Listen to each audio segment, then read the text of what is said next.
Bem, falar da permanência na educação superior é também falar das características de acesso desses estudantes na educação superior, porque não tem como eu pensar na permanência sem eu pensar ou sem eu conhecer quem é este meu estudante que está ingressando na educação superior. Nos últimos anos, nós temos várias políticas de ações afirmativas que permitem o acesso de estudantes que vêm de diferentes condições socioeconômicas ou dificuldades, deficiências, né? Então, é importante nós conhecermos um pouquinho dessas características. Você está ouvindo O Futuro se Equilibra, podcast do Porvir sobre equidade na educação. O Instituto Unibanco apoia esta iniciativa.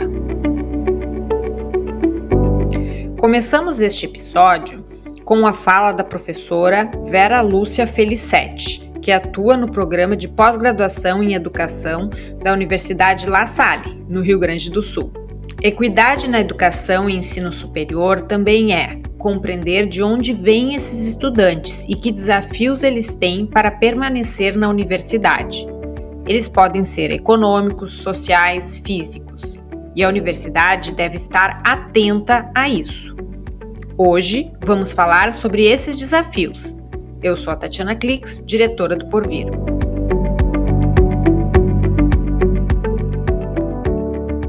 A Sheila Angélica Rodrigues é atualmente graduanda em Engenharia Civil lá na Universidade La Salle.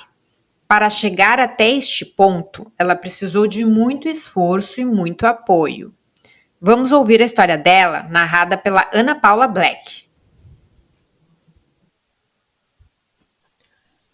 Olá, para você que me ouve. Eu vou agora te contar um pequeno trecho da minha vida, de quando eu tentei estudar e eu não consegui. Então, eu parei de estudar e depois eu tentei de novo, e de novo, e de novo, até chegar onde eu estou. Não foi um caminho fácil, é verdade. Agora, aos meus 34 anos, eu consigo perceber as coisas que estavam me atrapalhando e que eu não sabia os motivos. Vamos do início. Eu sou a Sheila Angélica Rodrigues dos Santos.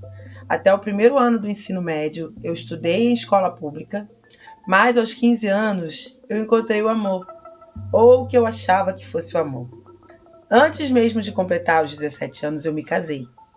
A ideia inicial era seguir para o magistério, mas a vida de casada não era tão simples assim. Acabei engravidando e, então, eu precisei deixar os estudos de lado. Essa coisa de cuidar sempre me acompanhou desde que eu era bem pequena. A minha mãe sempre trabalhou fora e eu ficava responsável por cuidar dos meus outros 4 irmãos.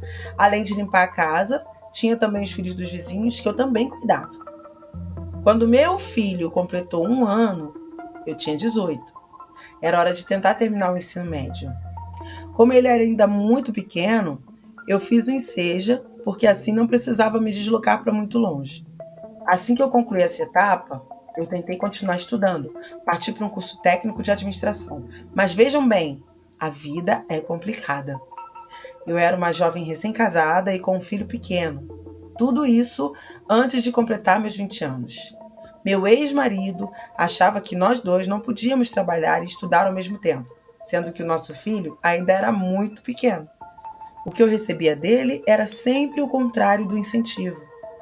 Essas coisas iam me deprimindo aos poucos.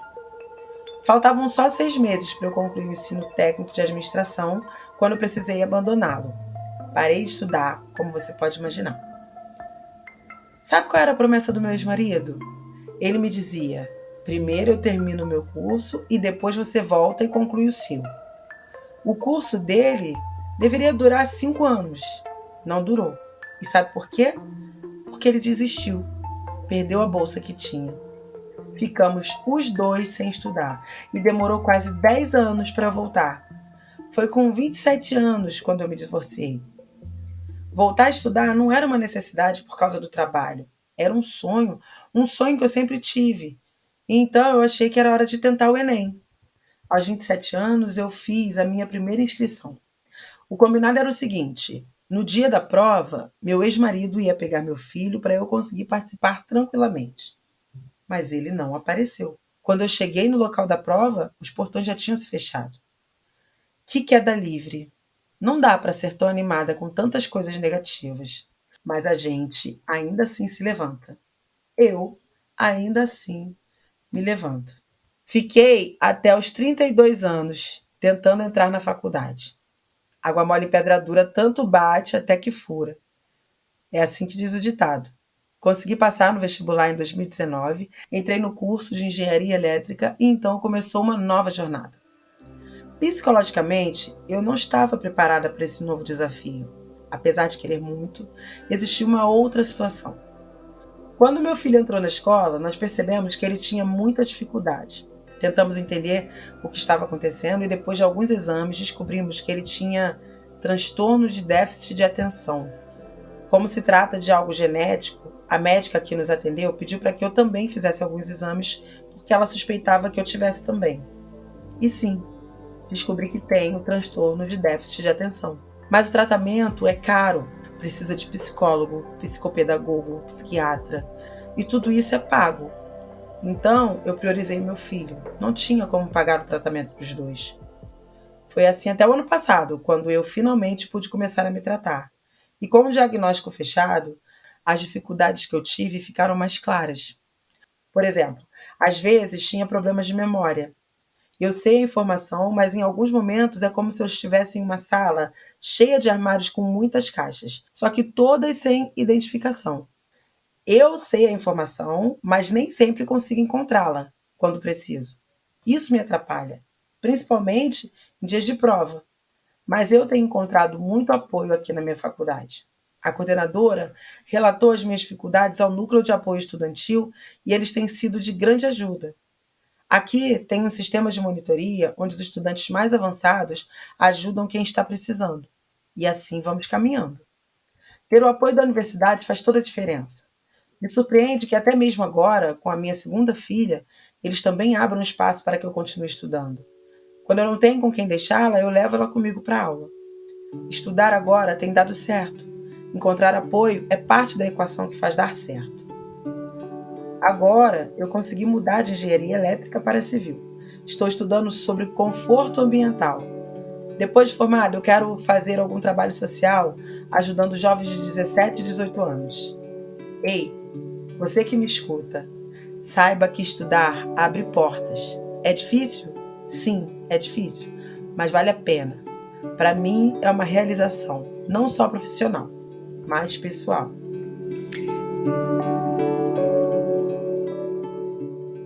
Compreender contextos é muito importante. Os desafios que as pessoas enfrentam para continuar estudando são muitos. Às vezes a gente nem se dá conta, seja porque são coisas muito específicas ou porque não tivemos aquela experiência.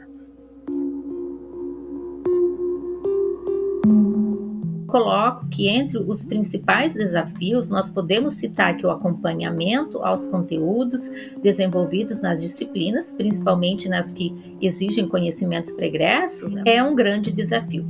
Outro desafio é superar o cansaço após um dia de trabalho. Então, eles trabalham 8 horas ou às vezes um pouco mais e seguir participando das aulas, assistindo 3 horas ou 3 horas e meia de aula é bastante desafiador, né? A gente vê muitas vezes alunos piscando, cochilando em aula, né?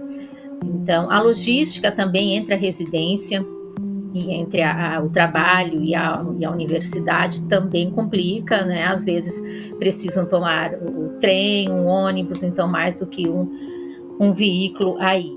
O trabalho, né? E o trabalho também sem sombra de dúvidas, é um grande desafio. A dificuldade financeira, ela aparece bem forte aqui, né? Porque o nosso alunado, ele é um alunado que trabalha para poder estudar e não o contrário, né? Estudar para depois futuramente poder trabalhar, é o contrário que acontece aqui. E claro que todos os desafios que eu já mencionei, muitos deles estão relacionados com a questão financeira, né? A locomoção, o transporte, o ter que trabalhar, o cansaço, né? Está relacionado com... Porque se ele não precisasse trabalhar, ele não estaria cansado para assistir às aulas à noite. Então, é uma corrente aí de consequências, né?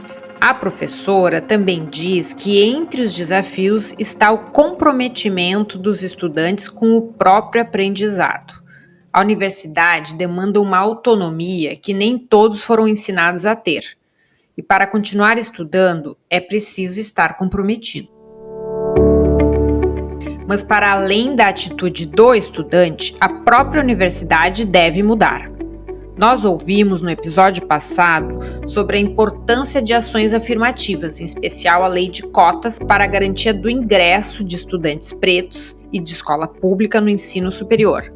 As universidades, elas estavam acostumadas com um determinado perfil estudantil, né? Digamos assim, um perfil homogêneo, colocamos assim, né? Com estas novas formas de ingresso, a universidade ela passa a ter um perfil estudantil muito diferenciado. Aí o contexto da universidade ele passa a ser diferente e isso é fantástico, isso é riquíssimo, porque a gente aprende muito com o outro, com o diferente, com situações diferentes dentro do contexto acadêmico, no caso aqui. Então, é uma oportunidade para um crescimento maior das pessoas, não só daquele perfil que já vem de uma classe social onde o pai, o avô já tinham educação superior, né, que fazem parte de uma geração contínua, mas para esse novo, né, esse novo perfil, esse novo estudante que está ingressando na educação superior. Então, esse novo perfil estudantil em nossas instituições, ele é um perfil plural, sim, e esta pluralidade, ela é social, ela é cultural, ela é racial, ela é cognitiva, eu diria assim, de base, né, de pré-requisitos. Ela também é uma pluralidade ideológica e em outros aspectos também, né? O que isso significa? Significa que nós temos estudantes oriundos de diferentes grupos sociais, inclusos grupos tidos como em desvantagens iniciais, né, que são aquelas características que elas existem independentes do querer de cada um, independentes do querer da pessoa, tais como raça, sexo, idade, deficiências, família ou a situação econômica, né, como nós já mencionamos. Veja aqui, Tatiana, que essa tamanha pluralidade, ela estabelece novas relações e novos paradigmas na universidade, exigindo assim ações estruturais diferenciadas e direcionadas a cada conjunto de características. Então, aqui entra não só o desafio dos estudantes para permanecerem e concluírem o curso, mas vem o desafio das instituições de como atender a esse novo perfil de estudantes, né? Como contemplar tamanha pluralidade aí. A Sheila, que dividiu a história dela com a gente no começo deste episódio, tinha uma vida com muitos desafios e encontrou na universidade um apoio importante para continuar os estudos. Ou seja, imaginem se ela tivesse passado por tudo que passou e depois de entrar na universidade, precisasse abandoná-la. Equidade na educação é criar condições para que isso não aconteça. Mas ainda bem que ela encontrou esse apoio. Para que ela consiga se formar, a professora também nos contou que ela tem feito menos disciplinas para poder conciliar com o tratamento de TDAH e a vida fora da universidade. Tem dado resultado. É importante identificar ou conhecer as características iniciais de nossos estudantes quando do ingresso deles na universidade. Por exemplo, um fator bastante importante. Qual foi o tipo de ensino médio que ele cursou? Se ele fez uma prova correspondente ao ensino médio, então veja que esse estudante ele vai ter uma bagagem de conhecimento diferenciada daquele aluno que fez o ensino regular, por exemplo, ou daquele aluno que fez o ensino médio técnico, ou se é um aluno que fez a educação, que concluiu o ensino médio na educação de jovens e adultos. Então, são alunos que vêm com uma bagagem diferenciada. Então, aí cabe à instituição oferecer programas para que esse aluno consiga alcançar um patamar equivalente àquele aluno que vem do ensino médio de uma escola particular, por exemplo. Também nós temos estudantes que trabalham em tempo integral, temos estudante casado, temos estudantes que têm filhos, temos os estudantes que são de primeira geração, então veja que eles vêm de uma família onde ninguém tem a formação em nível superior.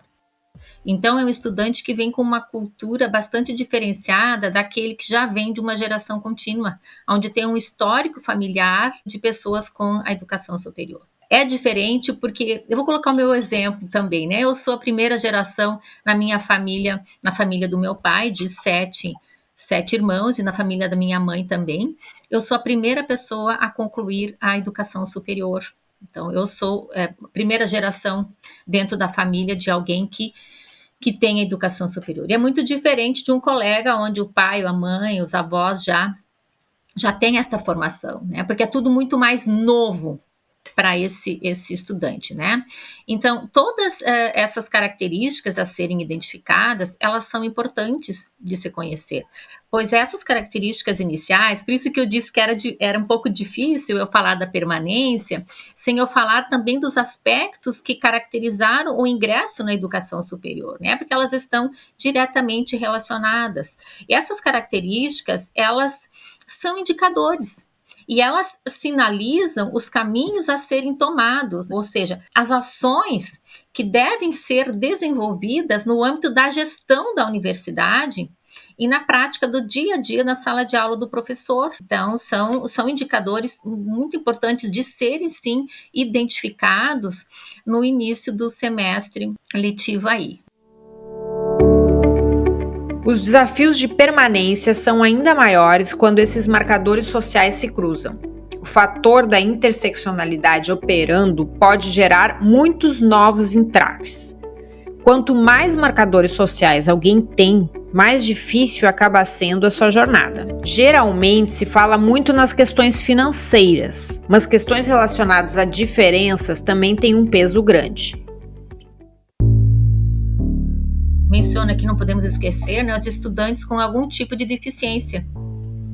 Disponibilizar atendimento e acompanhamento adequado às suas especificidades, sejam elas voltadas ao atendimento psicológico, psicopedagógico e até mesmo encaminhamento a uma clínica específica. Oferecer monitorias, tutorias, eu já mencionei isso, né? Quer sejam essas tutorias relacionadas diretamente aos conteúdos das disciplinas, mas também relacionadas à interação do estudante, aos espaços da universidade. Eu já ouvi aluno, nossa, como que eu não sabia que tinha clínica, nós poderíamos ter feito vacinas aqui, eu não sabia que tinha isso na universidade. Então, o aluno ele tem que fazer parte da universidade, conhecer tudo que a universidade oferece. A universidade precisa mostrar a ele tudo que ela tem e o que ela pode oferecer, não é? Promover momentos de integração e interação no campus universitário, tais como palestras, oficinas, grupos de discussão, saraus e tantas outras atividades que podem sim contemplar os mais diferentes temáticas envolvendo o gênero, as questões raciais, né, e outros aspectos aí. Também o projeto pedagógico de cada curso é uma ação estrutural, visto que o PPC ele já aparece, as novas diretrizes curriculares nacionais, as de 20 de dezembro de 2019, se eu não me engano, elas estabelecem ou elas exigem aspectos atinentes a esses marcadores que a gente mencionou aqui, né? Inclusive questões ambientais, questões de direitos humanos. Então, dentro dessas DCNs, há a exigência de que esses marcadores eles sejam contemplados no curso, né? Ou nos componentes curriculares, nos conteúdos. Durante sua trajetória atuando como professora, Vera encontrou muitos exemplos de superação e de esforço para permanecer estudando. Mas, mais uma vez, não depende só do estudante se esforçar. Os educadores e a gestão universitária podem estar atentos aos alunos. A Vera foi professora da Sheila e foi ela quem auxiliou na identificação das dificuldades da aluna e solicitou apoio da universidade. Um olhar atento faz toda a diferença. Então, é um exemplo que eu trago de identificar essas características iniciais. A maioria dos professores fazem um levantamento, né? A gente faz esse levantamento para poder entender um pouquinho os nossos alunos, conhecer um pouco, tá? Eu tenho que trazer alguns exemplos, porque são exemplos bastante reais e que também facilitam um pouco, né? Eu entrei numa turma em determinado semestre, e eu tinha 2 alunos, a coordenadora pedagógica do curso já havia me dito, você vai ter, Vera, 2 alunos com problema auditivo, né? Então você vai ter o intérprete de Libras na turma, né? Então, tranquilo. Então, assim, foi um choque muito grande para mim no primeiro dia de aula, porque trabalhando era matemática financeira a disciplina, né? Então a gente gesticula muito, a gente vai resolvendo os cálculos no quadro com os alunos, e os alunos vão olhando e vão questionando, eles vão olhando você resolver os cálculos. E eu me dei conta que esses 2 alunos, eles não podiam olhar para mim, tão menos, né, olhar para o quadro, não tinha como olhar para o quadro para eu ir fazendo as resoluções, porque eles tinham que olhar para o intérprete, para o intérprete fazer, né, esse link aí entre o que eu estava falando para eles entenderem. Então me deu assim um desespero muito grande naquela aula, porque eu falei, meu Deus, como é que nós vamos conseguir, né, atender esses 2 alunos? Era um rapaz e uma moça. Então, no dia seguinte, eu sentei e falei, não, eu vou fazer o seguinte, eu vou todos os exercícios que vou desenvolver em aula com os alunos, eu vou digitar toda a resolução e vou enviar para esses 2 alunos toda a resolução já digitada, porque aí eles vão poder previamente se preparar para a aula, né? E então eles já vão estar vendo e acompanhando a explicação via o intérprete, né?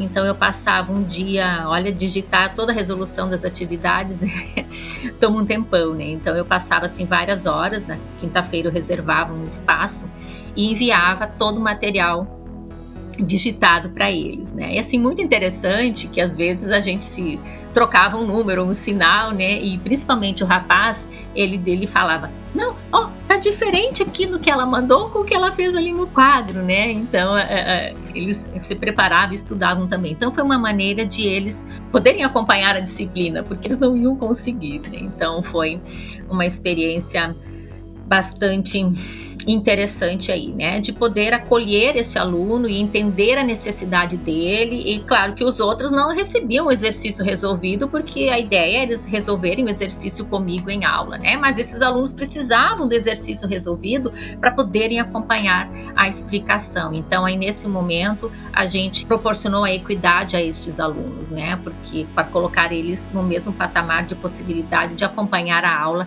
que os demais, né.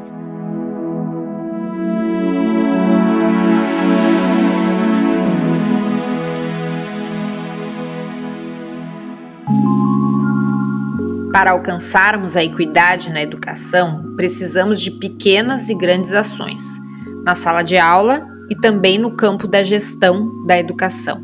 O Futuro se Equilibra é produzido pelo Porvir com o apoio do Instituto Unibanco.